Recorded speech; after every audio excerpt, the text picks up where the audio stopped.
तो चलिए, रामचंद्र जागड़ा राज्यसभा सांसद हैं, जिनसे बात की हमारे सहयोगी स्पर्श शर्मा ने। क्या कुछ कहा है उन्होंने, सुनिएगा। आज किसानों से जुड़े हुए 2 बिल पास हो गए हैं। इसको लेकर सड़क से लेकर संसद तक विरोध प्रदर्शन देखने को मिल रहा है। जहां एक और सड़क पर किसान जो है लगातार विरोध प्रदर्शन करते हुए दिखाई दे रहे हैं, तो दूसरी तरफ आज राज्यसभा में इसको लेकर काफ़ी हंगामा देखने को मिला। इसी पर बात करने के लिए हमारे साथ मौजूद हैं राज्यसभा सांसद रामचंद्र जांगड़ा। सर, आपसे जानना चाहेंगे कि ऐतिहासिक बिल जो है बीजेपी लगातार इसको कह रही है कि जो है किसानों के लिए फ़ायदेमंद रहेगा, लेकिन जिस तरीके से सड़क पर किसानों का विरोध देखने को मिल रहा है, उसको किस तरीके से देखेंगे? कि किसानों को इस मामले में विपक्षी लोग एक ओछी राजनीति करके गुमराह करने की कोशिश कर रहे हैं। लेकिन स्वामी विवेकानंद ने जो बात कही है कि पहले सत्य का मजाक उड़ाया जाता है, फिर उसका विरोध होता है और अंत में उसको स्वीकार कर लिया जाता है। यही बात आज का जो किसानों के लिए विधेयक 2020 जो संशोधन विधेयक पास किया गया है, इसके बारे में भी वही बात होगी और बहुत जल्दी किसानों की समझ में आ जाएगा कि ये बिल उनके हित में कितना है। अभी बहुत नज़दीक फसल आने वाली है, फसल तकरीबन तैयार है, धान की फसल, तो तब पता चल जाएगा। जिस एमएसपी की बात की जा रही है कि इस बिल के आने से एमएसपी समाप्त हो जाएगी, और जब एमएसपी के ऊपर खरीद होगी मंडियों में, तो किसान का अपने आप शंका का समाधान हो जाएगा।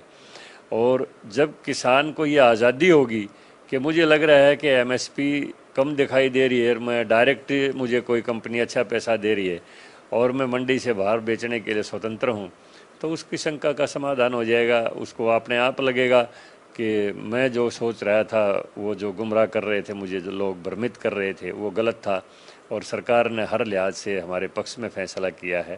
कॉन्ट्रैक्ट फार्मिंग पहले से भी काफ़ी देशों में चल रही है, काफ़ी प्रदेशों में, गुजरात में भी चल रही है। और कॉन्ट्रैक्ट फार्मिंग में जो प्रावधान किया गया इस बिल में, ये किया गया कि जो डायरेक्ट प्रोसेसिंग यूनिट्स हैं, कोई बिस्कुट बनाती है कोई कंपनी, कोई ब्रेड बनाती है, कोई सीधा आटा पीस के सप्लाई करती है, वो बहुत ज़्यादा भाव दे देते हैं किसान को।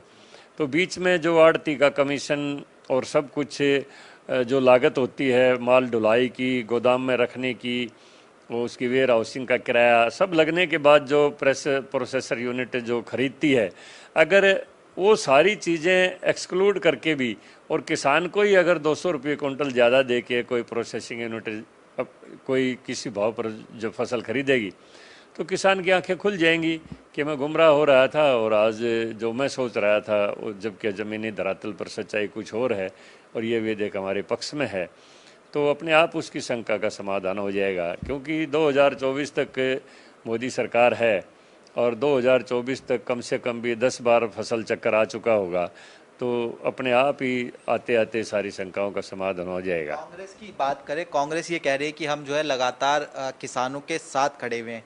कल भी हरियाणा कांग्रेस की तरफ से अगर बात की जाए तो जगह जगह जो है प्रदर्शन का कार्यक्रम रखा गया है। कांग्रेस कह रही है कि किसानों के साथ जो है कहीं ना कहीं नाइंसाफ़ी हो रही है और आप कह रहे हैं कि कांग्रेस गुमराह करने का काम कर रही है। तो कांग्रेस के इस प्रदर्शन को किस तरीके से देखेंगे?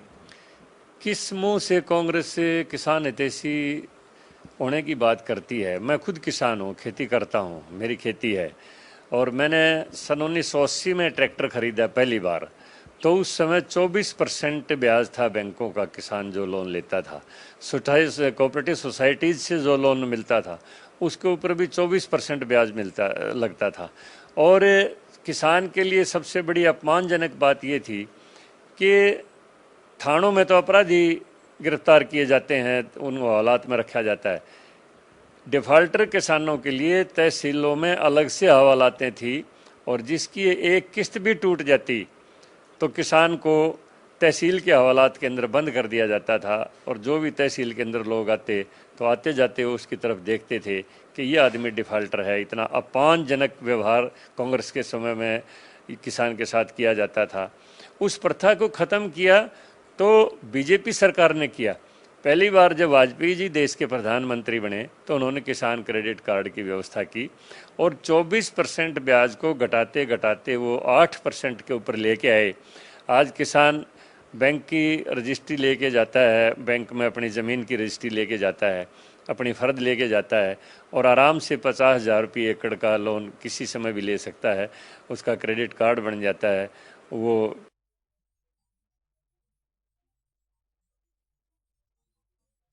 आता उसी तरह से बैंक में किसान का खाता खुल जाता है। तो कितने बड़े साहूकारी ब्याज से किसान को मुक्ति दिलवाई, ये कांग्रेस ने तो नहीं दिलवाई। सन 1998 तक कांग्रेस राज करती रही, 1947 से लेके।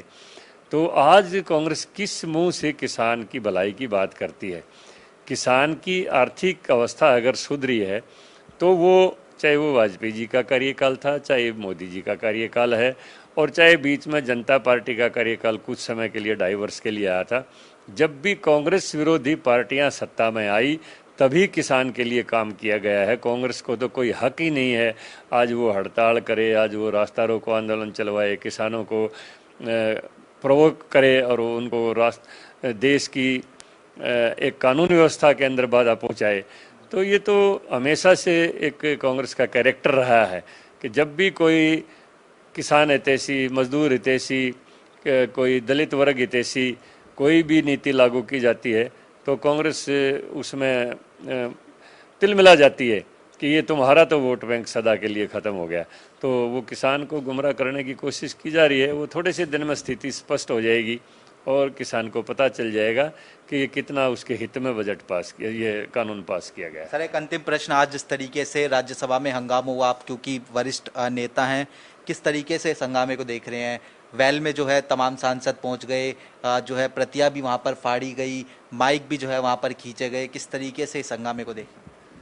कि राज्यसभा संवैधानिक व्यवस्था में ऊपरी सदन माना जाता है और राज्यसभा में देश के जीनियस लोगों का प्रतिनिधित्व होता है, चाहे वो जुडिशरी से रिटायर्ड बड़े बड़े पदों से जज हों, चाहे बड़े साइंटिस्ट हों, चाहे बड़े साहित्यकार हों, किसी भी क्षेत्र में वैज्ञानिक हों बड़े, और जो पॉलिटिकल पार्टियों द्वारा भी जो प्रतिनिधि चुने जाते हैं वो भी समाज में जिनका पूरा एक अनुभव होता है और ऐसे ही लोग चुने जाते हैं जिनका व्यवहार एक आदर्श व्यवहार होता है।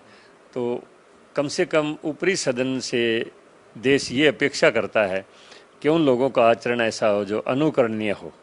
तो आज हमारे विरोधी लोगों ने जो भी देश के ऊपरी सदन में अपना व्यवहार वहाँ पर दर्शाया, वो लोकतंत्र में किसी भी मायने में जिसको असहनीय कहा जा सकता है वो है।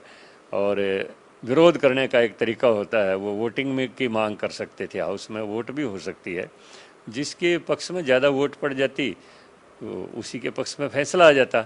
लेकिन स्पीकर की वेल तक जाना और माइक तोड़ देना, प्रतियां फाड़ देना, वहाँ पर जो भी कानून की किताबें हैं उनके साथ छेड़छाड़ करना, फेंकना, तो पूरा देश देखता है कि देश के ऊपरी सदन के एक सदस्य, माननीय सदस्य जिनको कहा जाता है, कैसा व्यवहार है। तो कम से कम सांसद से ये अपेक्षा की जाती है कि उसका व्यवहार जो है ना एक जनता देखे तो कहीं भी अशोभनीय ना हो, बल्कि अनुकरणीय व्यवहार हो, जो लोग देख के अनुकरण करें कि हम भी ऐसा व्यवहार करें। बहुत बहुत शुक्रिया। तो ये थे भारतीय जनता पार्टी के राज्यसभा सांसद रामचंद्र जांगड़ा, जिन्होंने जनता टीवी से खास बातचीत की। कैमरामैन आसिफ के साथ स्पर्श शर्मा, जनता टीवी, दिल्ली। तो क्या कुछ कहा रामचंद्र जांगड़ा ने? आप